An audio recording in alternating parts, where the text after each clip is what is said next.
students, welcome to 10th English class. In this video, we are going to see the first supplementary reader, The Tempest. It is an extract from Charles Lamb's Tales from Shakespeare. This play has many themes that includes magic, betrayal, love, revenge and forgiveness. There was an island in the sea, the only inhabitants of which were an old man named Prospero and his daughter Miranda, a very beautiful young lady. She came to this island so young that she had no memory of having seen any other human face than her father's. கடலில் ஒரு தீவு இருந்தது. அதில் வசிக்கும் ஒரே மனிதர்கள் Prospero என்ற முதியவரும் மிக அழகிய இளம்பெண்ணான அவரது மகள் மிரண்டாவும் ஆவர். தன்னுடைய தந்தையின் முகத்தை தவிர வேறு எந்த மனித முகத்தையும் பார்த்த ஞாபகம் இல்லாத இளம் பருவத்திலேயே அவள் அந்த தீவுக்கு வந்தாள். They lived in a cave made out of a rock. It was divided into several apartments, one of which Prospero called his study. There he kept his books, which chiefly treated of magic. By virtue of his art, he had released many good spirits from a witch called Sycorax, who had them imprisoned in the bodies of large trees. These gentle spirits were ever after obedient to the will of Prospero. Of these, Ariel was the chief. அவர்கள் ஒரு பாறையினால் செய்யப்பட்ட குகையில் வாழ்ந்தனர். அது பல அறைகளாக பிரிக்கப்பட்டிருந்தது. அவற்றில் ஒன்று பிராஸ்பரோவின் படிப்பறையாக இருந்தது. அதில் அவர் முக்கியமான மந்திரக்கலை நூல்களை வைத்திருந்தார். தன்னுடைய கலையின் மூலமாக சைக்கோரக்ஸ் என்ற சூனியக்காரி பெரிய மரங்களில் சிறைப்படுத்தி வைக்கப்பட்ட பல நல்ல ஆவிகளை விடுவித்திருந்தார். இந்த சாதுவான ஆவிகள் அன்றிலிருந்து பிராஸ்பரோவின் விருப்பத்திற்கு கீழ்ப்படிந்திருந்தன. ஏரியலே இவற்றின் தலைவனாவான். Ariel took rather too much pleasure in tormenting an ugly monster called Caliban, because he was the son of his old enemy Sycorax. Caliban was employed like a slave to fetch wood and do the most laborious offices, and Ariel had the charge of compelling him to these services. தங்களுடைய பழைய எதிரி சைக்கோரக்ஸின் மகன் என்ற காரணத்தினால் Caliban என்ற அழகற்ற அரக்கனை சிரமப்படுத்துவதில் Ariel மிகவும் மகிழ்ச்சி அடைந்தது. மரக்கட்டைகளை எடுத்து வரவும் அதிக உழைப்பு மிக்க வேலைகளை செய்யவும் ஓர் அடிமையைப் போல் காலிபன் பணியமர்த்தப்பட்டான். அவனை மேற்கண்ட பணிகள் செய்ய கட்டாயப்படுத்தும் பொறுப்பு ஏரியலுக்கு இருந்தது. With the help of these spirits, Prospero could command the winds and the waves of the sea. By his orders, they raised a violent storm, in the midst of which he showed his daughter a fine large ship, which he told her was full of living beings like themselves. இந்த ஆவிகளின் உதவியால் Prospero காற்றையும் கடல் அலைகளையும் ஆணையிட முடிந்தது. அவருடைய ஆணையால் அவைகள் ஒரு பயங்கர சூறாவளி காற்றை ஏற்படுத்தின. அந்த சூறாவளியின் மத்தியில் ஓர் அழகிய பெரிய கப்பலை தன் மகளுக்கு காட்டி அதில் தம்மை போன்ற மனித பிறவிகள் உள்ளனர் என்று கூறினார். "Oh my dear father," said she, "if by your art you have raised this dreadful storm, have pity on their sad distress. See, the vessel will be dashed to pieces. Poor souls, they will all perish." அன்புள்ள தந்தையே, இந்த அச்சுறுத்தும் புயலை உங்கள் கலையினால் நீங்கள் உருவாக்கி இருந்தால் அவர்களின் சோகம் நிறைந்த பரிதாப நிலையின் மீது இரக்கம் காட்டுங்கள். பாருங்கள், அந்த கப்பல் துண்டுகளாக சிதறும் போலிருக்கிறது. பரிதாபத்திற்குரிய ஆன்மாக்கள், அவர்கள் பெரிதும் துன்பப்படுவார்கள் என்று அவள் கூறினாள். "Be not so amazed, daughter Miranda," said Prospero. "There is no harm done. I have so ordered it that no person in the ship shall receive any hurt. What I have done has been in care of you, my dear child. You are ignorant. Can you remember a time before you came to this cell? I think you cannot, for you were not then 3 years of age. மகள் மிரண்டாவே, அந்த அளவுக்கு வியப்பு அடையாதே. எந்த தீங்கும் இழைக்கப்படவில்லை. கப்பலில் உள்ள எந்த ஒரு மனிதனுக்கும் எந்த தீங்கும் ஏற்படாமல் இருக்க நான் ஆணையிட்டுள்ளேன். என் அன்பு குழந்தையே, உன்னுடைய நன்மைக்காகவே நான் இதை செய்திருக்கிறேன். நீ அறிய மாட்டாய். இந்த குகைக்கு வருவதற்கு முன்னால் இருந்த காலத்தை நீ நினைத்து பார்க்க முடியுமா? முடியாது என நான் நினைக்கிறேன். அப்போது உனக்கு 3 வயது கூட ஆகவில்லை என்று பிராஸ்பரோ சொன்னார். 12 years ago, Miranda, continued Prospero, I was Duke of Milan and you were a princess and my only heir. I had a younger brother whose name was Antonio, to whom I trusted everything. My brother Antonio, being thus in possession of my power, began to think himself the Duke indeed. The opportunity I gave him of making himself popular among my subjects awakened in his bad nature a proud ambition to deprive me of my dukedom. This he soon effected with the aid of the King of Naples, a powerful prince who was my enemy. அவர் மேலும் தொடர்ந்தார். மிரண்டா, 12 வருடங்களுக்கு முன் நான் Milan என்ற நகரத்திற்கு சிற்றரசனாக இருந்தேன். என்னுடைய ஒரே வாரிசாக நீ இளவரசியாக இருந்தாய். எனக்கு ஒரு சகோதரன் இருந்தான். அவன் பெயர் ஆண்டோனியோ. நான் அவன் மீது நம்பிக்கை வைத்திருந்தேன். என் அதிகாரம் மீது உரிமை கொண்டிருந்த என் சகோதரன் தன்னைத்தானே சிற்றரசனாக நினைக்க தொடங்கினான். அவனை என் குடிமக்களுக்கு இடையில் புகழ்மிக்கவனாக திகழ நான் அளித்த சந்தர்ப்பம் அவனிடம் ஒரு கெட்ட இயல்பாக என்னுடைய அரசாட்சியை பறிக்க வேண்டும் என்ற அவனது பேராசையை தூண்டிவிட்டது. என்னுடைய எதிரியான வலிமை மிக்க அரசனான நேபிள்ஸ் நாட்டு மன்னனின் உதவியோடு இந்த தீய திட்டத்தை நடைமுறைப்படுத்தினான். Wherefore, said Miranda, did they not that are destroyers, my child? Answered her father, they dared not. So dear was the love that my people bore me. Antonio carried us on board a ship, and when we were some leagues out at sea, he forced us into a small boat without either tackle, sail, or mast. There he left us, as he thought, to perish. But a kind lord of my court, one Gonzalo, who loved me, had privately placed in the boat water, provisions, apparel, and some books, which I prized above my dukedom. மிரண்டா சொன்னால், அப்போது அவர்கள் அந்த நேரத்தில் நம்மை அழிக்கவில்லையா என்று. குழந்தையே, அவர்கள் துணியவில்லை. என் மீது மக்கள் மிகுந்த அன்பு கொண்டிருந்தார்கள். ஆண்டோனியோ நம்மை ஒரு கப்பலில் ஏற்றி கடலில் தொலை தூரத்தில் இருந்தபோது நாம் அழிந்துவிட வேண்டும் என்று நினைத்தே அவன் நம்மை வலுக்கட்டாயமாக கயிறு, துடுப்பு, பாய்மரம் போன்ற எந்த கருவிகளும் இல்லாத ஒரு சிறிய படகில் இறக்கிவிட்டான். ஆனால் என்னை நேசித்த என் அரசவையில் இருந்த இரக்கமுள்ள ஓர் அமைச்சர் கோன்சாலோ ரகசியமாக அந்த படகில் தண்ணீர், அத்தியாவசிய உணவுப் பொருட்கள், ஆடைகள் மற்றும் நான் என் அரசாட்சியை விட அதிகமாக மதித்த சில புத்தகங்களையும் வைத்திருந்தார் என்று அவர் பதிலளித்தார். Oh, my father, said Miranda, what a trouble must I have been to you then. No, my love, said Prospero, you were a little angel that did preserve me. Your innocent smiles made me bear up against my misfortunes. Our food lasted till we landed on this desert island. Since then, my chief delight has been in teaching you, Miranda, and well have you profited by my instructions.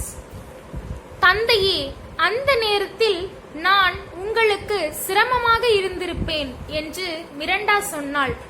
Prospero சொன்னார், இல்லை என் அன்பே, என்னை பேணி காத்த சிறிய தேவதையாக இருந்தாய்.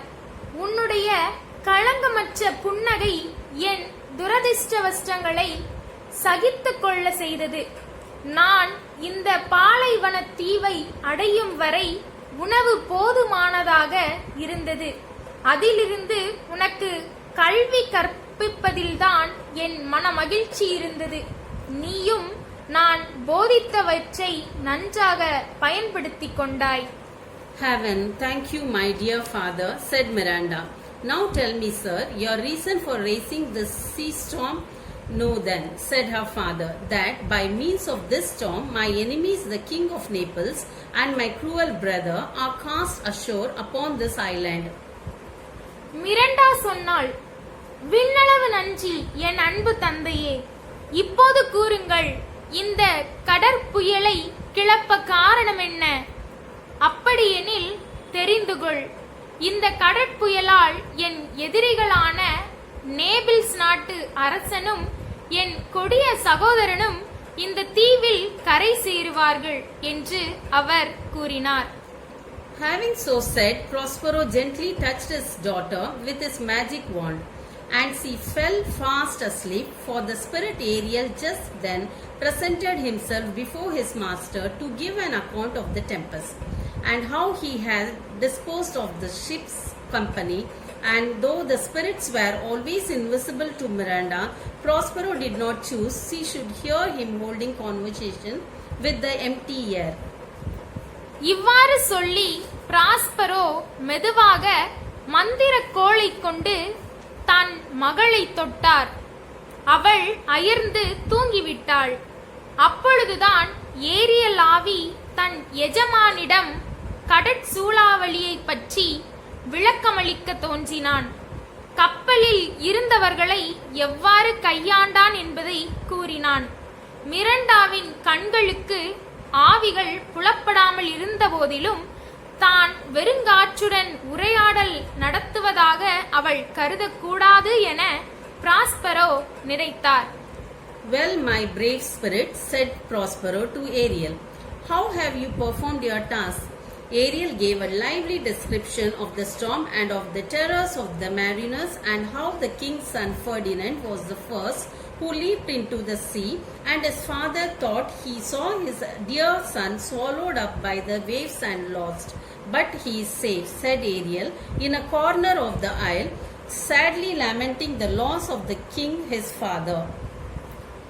Prospero ஏரியலை நோக்கிச் சொன்னார், நல்லது என் வலிமை மிக்க ஆவியே, நீ உன்னுடைய இந்த பணியை எவ்வாறு செய்து முடித்தாய்?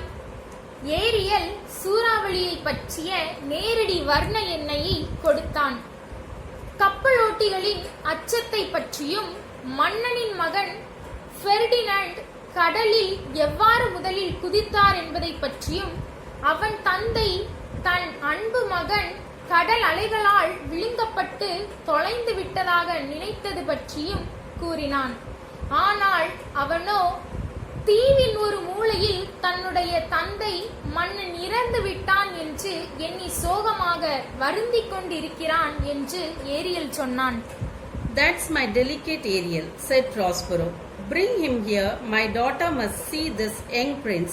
Where is the king and my brother? I left them, answered Ariel, searching for Ferdinand, whom they have little hopes of finding, thinking they saw him perish of the ship's crew. Not one is missing, though each one thinks himself the only one saved, and the ship, though invisible to them, is safe in the harbor. நல்லது செய்தாய் என் அருமை Ariel. அவனை இங்கே கொண்டு வா. இந்த இளம் இளவரசனை என் மகள் பார்க்க வேண்டும். மன்னனும் என் சகோதரனும் எங்கே இருக்கிறார்கள் என்று பிராஸ்பரோ சொன்னார். அவர்கள் ஃபெர்டினாண்டை தேடிக் கொண்டிருக்கட்டும் என்பதற்காக விட்டுவிட்டேன். அவனை கண்டுபிடிக்கும் நம்பிக்கை அவர்களுக்கு இல்லை. அவன் இறந்து விட்டான் என்று எண்ணிக்கொண்டிருக்கின்றனர். கப்பல் ஊழியர்களில் யாரும் தவறிப்போகவில்லை. ஆயினும் அவர்கள் ஒவ்வொருவரும் தான் மட்டும்தான் காப்பாற்றப்பட்டுள்ளோம் என்று நினைக்கின்றார்கள். மேலும் கப்பல் அவர்களுக்கு தென்படவில்லை எனிலும் துறைமுகத்தில் பத்திரமாக உள்ளது என்று Ariel பதிலளித்தான். Ariel then went to fetch Ferdinand. "Oh, my young gentleman," said Ariel when he saw him, "I will soon move you. You must be brought, I find, for the Lady Miranda to have a sight of your pretty person. Come, sir, follow me." அதன்பின் Ariel ஃபெர்டினண்டை அழைத்து வர போய்விட்டான். Ariel சொன்னான், "என் இளம் பண்பாளரே, விரைவில் நான் உன்னை கொண்டு செல்ல போகிறேன். நீ கொண்டு வரப்பட வேண்டும். இளம்பெண் மிரண்டா உன் அழகிய தோற்றத்தை பார்க்க வேண்டும். என்னை தொடர்ந்து வாருங்கள் ஐயா என்று ஏரியல் சொன்னான். He followed in amazement the sound of Ariel's voice till it led him to Prospero and Miranda, who were sitting under the shade of a large tree. Now Miranda had never seen a man before except her own father. "Miranda," said Prospero, "tell me, what are you looking at yonder?" ஏரியலின் குரலை கேட்டுக்கொண்டே அவன் வியப்பில் பின்தொடர்ந்தான். பெரிய ஒரு மரத்தின் நிழலில் Prospero மற்றும் மிரண்டா அமர்ந்திருந்த இடம் வரையில் அது வழிநடத்தி சென்றது. இப்போது மிரண்டா தன்னுடைய சொந்த தந்தையை தவிர வேறு எந்த மனிதனையும் ஒருபோதும் பார்க்கவில்லை. பிராஸ்பரோ சொன்னார், "மிரண்டா, நீ அங்கே என்ன பார்த்து கொண்டிருக்கிறாய் என்பதை எனக்கு சொல்" என்று. "Oh, father," said Miranda in a strange surprise, "surely that's a spirit, Lord. How it looks about. Believe me, it's a beautiful creature. Is it not a spirit?" "No, girl," said her father. "It eats and sleeps and has senses such as we have. This young man you see was in the ship. He is somewhat altered by grief, or you might call him a handsome person. He has lost his companions and is wandering about to find them." ஒரு விசித்திரமான வியப்பில் இருந்த மிரண்டா சொன்னாள், "தந்தையே, நிச்சயமாக அது ஓர் ஆவி. அது எவ்வாறு தோன்றுகிறது? என்னை நம்புங்கள், இது ஓர் அழகிய படைப்பு. இது ஓர் ஆவி இல்லையா என்று. அவள் தந்தை பதிலளித்தார், "இல்லை மகளே, இது சாப்பிடுகிறது, தூங்குகிறது, நம்மைப் போல் உணர்வுகளை பெற்றுள்ளது. நீ பார்க்கும் இந்த இளைஞன் இந்த கப்பலில் இருந்தவன். இவன் சோகத்தினால் மாற்றம் கண்டுள்ளான். இல்லாவிடில் நீ அவனை ஓர் அழகான நபர் என்று அழைத்திருப்பாய். அவன் தன் உடன் வந்தோரை இழந்து நிற்கின்றான். அவர்களை கண்டறிய உலாவிக் கொண்டிருக்கின்றான்." Miranda, who thought all men have grey faces and grey beards like her father, was delighted with the appearance of this beautiful young prince, and Ferdinand, seeing such a lovely lady in this desert place, and from the strange sounds he had heard, expecting nothing but wonders, though he was upon an enchanted island, and that Miranda was the goddess of the place, and as such he began to address her. மிரண்டா எல்லா மனிதர்களும் சோகமான முகங்களும் வெளரிய தாடிகளும் கொண்டு தன் தந்தையைப் போல இருப்பார்கள் என நினைத்திருந்த அவள் இந்த அழகிய இளம் இளவரசனை தோற்றத்தின் கண்டு மிகவும் மகிழ்ந்தாள். அதேபோல் பெர்னாண்டும் அந்த பாலைவனத்தீவில் அழகிய பெண்ணை பார்த்ததில் விசித்திரமான குரலை கேட்டதால் வியப்புகளை தவிர வேறு எதையும் எதிர்பார்க்காது தான் மந்திரத்தீவில் இருப்பதாக எண்ணி மிரண்டாவே அந்த இடத்தின் தேவதை என்று கருதி அவளிடம் பேசத் தொடங்கினான். She timidly answered she was no goddess, but a simple maid, and was going to give him an account of herself when Prospero interrupted her. He was well pleased to find they admired each other, but to try Ferdinand's constancy, he resolved to throw some difficulties in their way. Therefore, advancing forward, he addressed the prince with a stern air, telling him he came to the island as a spy to take it from him who was the lord of it. அவள் மிகவும் பணிவாக பதிலளித்தாள். அவள் தேவதை இல்லை, ஆனால் ஒரு சாதாரண கன்னிப்பெண். மேலும் தம்மை பற்றிய செய்திகளை அவனுக்கு சொல்லப் போவதாக கூறினாள். அப்போது பிராஸ்பரோ இடைமறிந்தார். அவர்கள் ஒருவர் மற்றவரை வியந்து பாராட்டுவதைக் கண்ட அவர் மிக்க மகிழ்ச்சியடைந்தார். ஆனால் பெர்னாண்டின் நிலைத்த தன்மையை சோதிப்பதற்கு தீர்மானித்தார். அவர்களின் வழியில் சில சிரமங்களை ஏவிவிட நினைத்தார். ஆகையால் முன்னோக்கி வந்து இளவரசனை நோக்கி கண்டிப்பான குரலில் அவன் ஓர் ஒற்றனாக அந்த தீவுக்கு வந்து தீவின் அதிபதியான தன்னிடமிருந்து அத்தீவினை எடுத்துக்கொள்ள வந்ததாக குற்றம் சுமத்தினார். "Follow me," said he. "I will tie your neck and feet together. You shall drink sea water, shellfish, withered roots, and husk of acorns shall be your food." "No," said Ferdinand, "I will resist this," and drew his sword. But Prospero, waving his magic wand, fixed him in the spot where he stood, so that he had no power to move. Miranda hung upon her father, saying, "Why are you so ungentle? Have pity, sir. I will be his surety. This is the second man I ever saw, and to me he seems a true one." என்னை பின்தொடர்ந்து வா, நான் உன் கழுத்தையும் காலையும் ஒரு சேர கட்டி போடுவேன். நீ கடல் நீரை குடிக்கலாம். சிப்பி மீனும் வாடிவிட்ட வேர்களும் சோளத்தின் தவிடுமே உன்னுடைய உணவாகும் என்று அவர் சொன்னார். பெர்டினாண்ட் சொன்னான், இல்லை, இதை நான் எதிர்ப்பேன் என்று தன்னுடைய வாளை உருவினான். ஆனால் பிராஸ்பரோ தன்னுடைய மந்திர கோலை அசைத்து அவன் நின்றிருந்த இடத்திலேயே அசைவற்று இருக்கச் செய்தார்.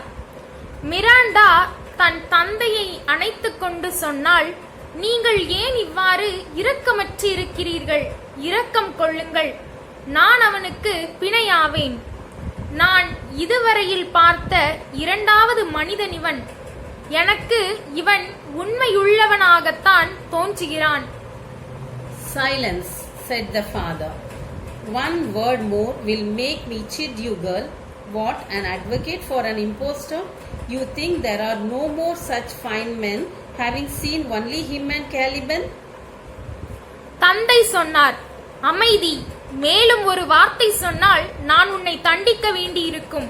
பெண்ணே, என்ன ஒரு போலி மனிதனுக்காக நீ வக்காலத்து வாங்குகிறாயா? இவனை போன்ற அழகிய மனிதர்கள் வேறு இல்லை என்று நீ நினைக்கிறாயா? நீ இவனையும் காளிபனையும் மட்டுமே பார்த்திருக்கிறாய். This he said to prove his daughter's constancy, and she replied, "My affections are most humble. I have no wish to see a goodlier man." "Come on, young man," said Prospero to the prince. "You have no power to disobey me." இது அவர் தன் மகளின் நிலைத்த தன்மையை சோதிக்க கூறினார். அதற்கு அவள் பதிலளித்தாள், என்னுடைய பாசங்கள் மிகவும் பணிவுடையவை. இவரை விட நல்ல மனிதனை பார்க்க நான் விரும்பவில்லை. பிராஸ்பரோ இளவரசரிடம் சொன்னார், இளைஞனே வா, எனக்கு கீழ்ப்படியாமல் இருக்க உனக்கு சக்தி ஏதும் இல்லை. Prospero had commanded Ferdinand to pile up some heavy logs of wood. King's sons not being much used to laborious work, Miranda soon after found him almost dying with fatigue. "Alas," said she, "do not work so hard. My father is at his studies. He is safe for these 3 hours. Pray rest yourself." Prospero பெர்டினாண்டுக்கு சில கடினமான மரக்கட்டைகளை குவிக்குமாறு ஆணையிட்டார். மன்னனின் புதல்வர்கள் இத்தகைய உழைப்பு மிக்க வேலைகள் செய்து பழக்கமில்லை. மிராண்டா அவள் களைப்புடன் வேலை செய்து துன்புறுவதை கண்டவுடன் அவள் சொன்னாள், ஐயோ, இவ்வளவு கடுமையாக வேலை செய்யாதீர்கள். தந்தை அவருடைய படிப்பறையில் படித்துக் கொண்டிருக்கிறார். 3 மணி வரை அவர் பாதுகாப்பாக அங்குதான் இருப்பார். தயவு செய்து ஓய்வு எடுத்துக் கொள்ளுங்கள். Oh, my dear lady, said Ferdinand, I dare not. I must finish my task before I take my rest. If you will sit down, said Miranda, I will carry your logs the while. But this Ferdinand would by no means agree to. Prospero, who had enjoined Ferdinand this task merely as a trial of his love, was not at his books as his daughter supposed, but was standing by them invisible to overhear what they said. Ferdinand சொன்னார், அன்புள்ள பெண்ணே, நான் துணிய மாட்டேன். ஓய்வு எடுப்பதற்கு முன் என் பணியை நான் முடித்தாக வேண்டும் என்று மிரண்டா சொன்னாள். நீங்கள் அமர்வீர்களானால் அதுவரையில் நான் உங்களுக்காக கட்டைகளை சுமப்பேன். ஆனால் ஃபெர்டினாண்ட் ஒருபோதும் அதற்கு சம்மதிக்கவில்லை. பிராஸ்பரோ ஃபெர்டினாண்டின் காதலுக்கு ஒரு சோதனையாக இப்பணியை கட்டளையிட்டார். அவர் தன் மகள் சொன்னதை போல் நூல்கள் வாசிக்கவில்லை. ஆனால் அவர்கள் பேசியதை ஒட்டு கேட்பதற்காக அவர்கள் அருகிலேயே கண்ணுக்கு தெரியாதவாறு நின்று கொண்டிருந்தார். Ferdinand inquired her name, which she told, saying it was against her father's express commands she did so. And then Ferdinand, in a fine long speech, told the innocent Miranda he was heir to the crown of Naples and that she should be his queen. Prospero then appeared before them. Ferdinand அவள் பெயரை விசாரித்தார்.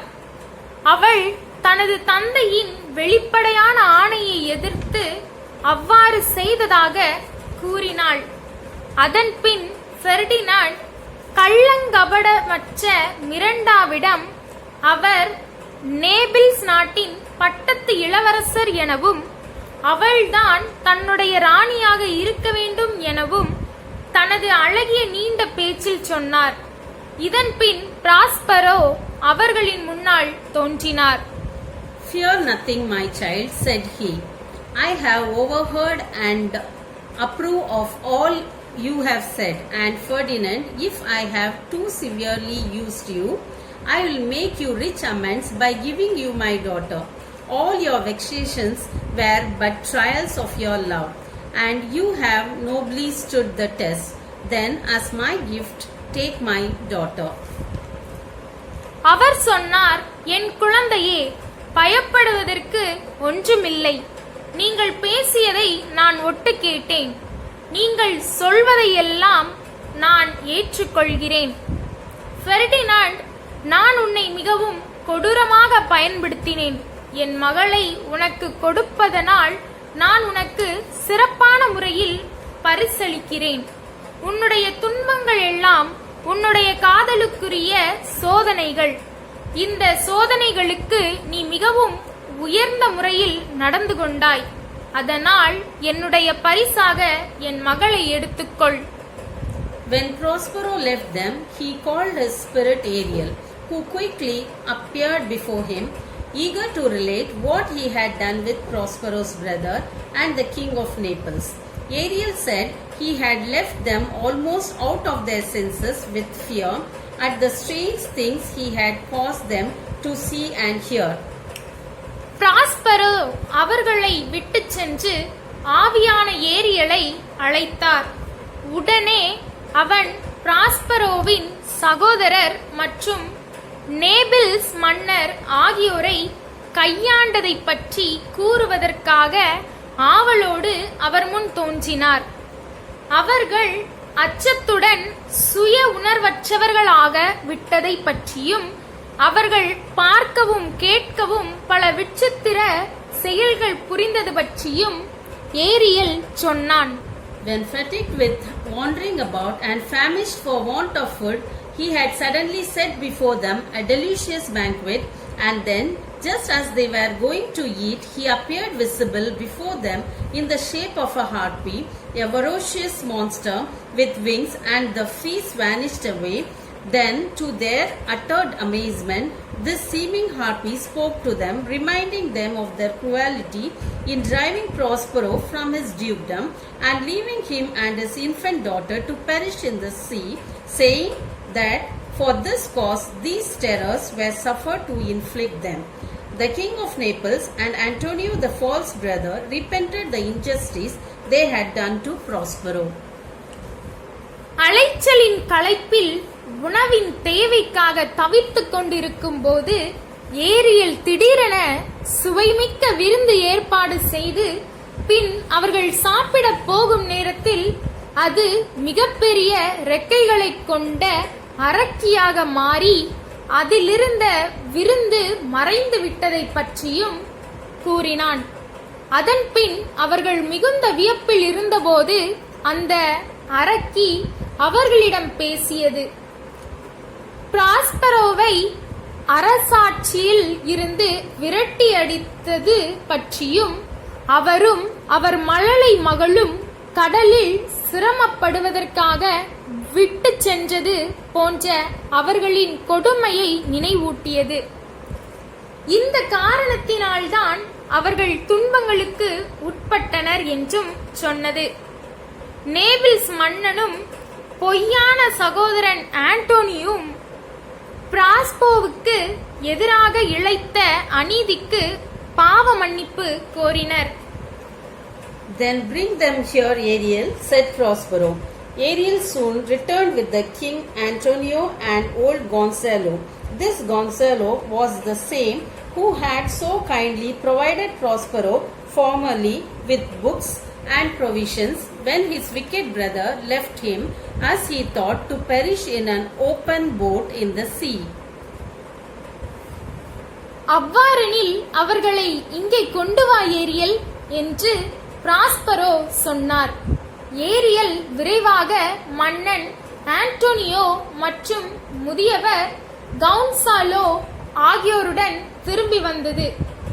இந்த கவுன்சாலோதான் முன்னதாக தன் கொடிய சகோதரன் கடலில் அழிவதற்காக விட்டுவிட்ட நேரத்தில் இரக்கத்துடன் புத்தகங்களையும் உணவுப் பொருட்களையும் வைத்தவர்.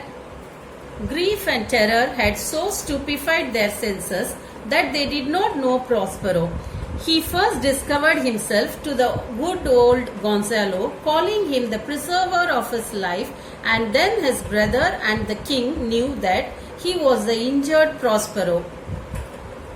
பிராஸ்பரோவை அடையாளம் காண முடியாத அளவுக்கு பயமும் மச்சமும் அவர்களை உணர்விழக்கச் செய்தது. முதலில் பிராஸ்பரோ சிறந்தவரான முதியவர் கான்சாலோவிடம் தம்மை தாமே வெளிப்படுத்திக் கொண்டு தன் வாழ்க்கையை பேணி காத்தவர் அவர்தான் என்று கூறினார். அப்பொழுதுதான் அவர் சகோதரரும் மன்னரும் காயப்பட்ட பிராஸ்பரோ இவர்தான் என்பதை அறிந்தார்கள். Antonio, with tears and sad words of sorrow and true repentance, implored his brother's forgiveness, and Prospero forgave them, and upon their engaging to restore his dukedom, he said to the king of Naples, I have a gift in store for you too, and opening a door, showed him his son Ferdinand playing chess with Miranda. Antonio கண்ணீர் மல்க சோகம் நிறைந்த வார்த்தைகளுடன் உண்மையான மன வருத்தத்துடன் தன் சகோதரனின் மன்னிப்பை கோரினார். Prospero அவர்களை மன்னித்தார். தம்முடைய அரசாட்சியை மீட்டு தருவதாக அவர்கள் கூறினார்கள். அப்பொழுது பிராஸ்பரோ நேபிள்ஸ் மன்னனை நோக்கி கூறினார், உங்களுக்காகவும் நான் ஓர் அன்பளிப்பு வைத்திருக்கிறேன் என்று கதவை திறந்த அவர் மகன் பெர்டினாண்டு மிரண்டாவுடன் சதுரங்கம் விளையாடிக் கொண்டு இருப்பதை காட்டினார். Nothing could exceed the joy of the father and the son at this unexpected meeting, for they each thought the other drowned in the storm. The king of Naples was almost as much astonished at the beauty and excellent graces of the young Miranda as his son had been. ஒரு தந்தையும் மகனும் ஒருவர் மற்றவரை புயலில் மூழ்கியிருப்பர் என்று நினைத்து இருந்த நிலையில் இந்த எதிர்பாராத சந்திப்பின் மூலம் அவர்கள் அடைந்த மகிழ்ச்சிக்கு ஈடான வேறு எதுவும் இருக்கவில்லை. இளம் மிரண்டாவின் அழகினாலும் அபாரமான நளினத்தினாலும் தன் மகன் கொண்ட வியப்பை போலவே நேபிள்ஸ் மன்னரும் மிகவும் ஆச்சரியப்பட்டார். "Who is this maid?" said he. "She is the daughter of this Prospero, who is the famous Duke of Milan, of whose renown I have heard so much, but never saw him till now. Of him I have received a new life. He has made himself to me a second father, giving me this dear lady," said Ferdinand. இந்த இளம்பெண் யார் என்று கேட்டார்.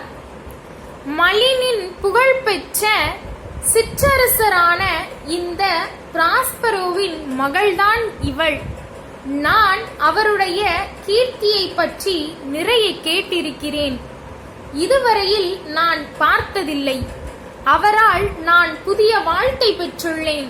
இந்த அன்புமிக்க பெண்ணை எனக்கு கொடுத்து அவர் தன்னைத்தானே என்னுடைய இரண்டாம் தந்தையாக்கி கொண்டார் என்று பெர்டினாண்ட் சொன்னான். "No more of that," said Prospero. "Let us not remember our troubles past, since they so happily have ended." And then Prospero embraced his brother and again assured him of his forgiveness. இதற்கு மேல் அதை பற்றி பேச வேண்டாம். இன்பமயமான முடிவு ஏற்பட்டதால் நாம் கடந்த கால துன்பங்களை நினைக்காமல் இருப்போமாக என்று பிராஸ்பரோ கூறினார். பிறகு பிராஸ்பரோ தன் சகோதரனை கட்டி தழுவினார். மீண்டும் தன் மன்னிப்பை உறுதிப்படுத்தினார். Prospero now told them that their ship was safe in the harbor and the sailors all on board her, and that he and his daughter would accompany them home the next morning. Before Prospero left the island, he dismissed Ariel from his service, to the great joy of that lively little spirit. அவர்களின் கப்பல் துறைமுகத்தில் பாதுகாப்பாக இருப்பதாக Prospero அவர்களிடம் அப்போது கூறினார். கப்பலோட்டிகள் அனைவரும் கப்பலில் ஏறிக்கொண்டதாகவும் சொன்னார். மறுநாள் காலை தானும் தன் மகளும் அவர்களுடன் வீட்டிற்கு வருவதாகவும் சொன்னார். பிராஸ்பரோ தீவை விட்டு செல்லும் முன் ஏரியலை பணியிலிருந்து விடுவித்தார். அந்த செயல் மிகுந்த சிறிய ஆவி மிக மகிழ்ச்சியடைந்தது. தேங்க்ஸ் ஃபார் வாட்சிங்.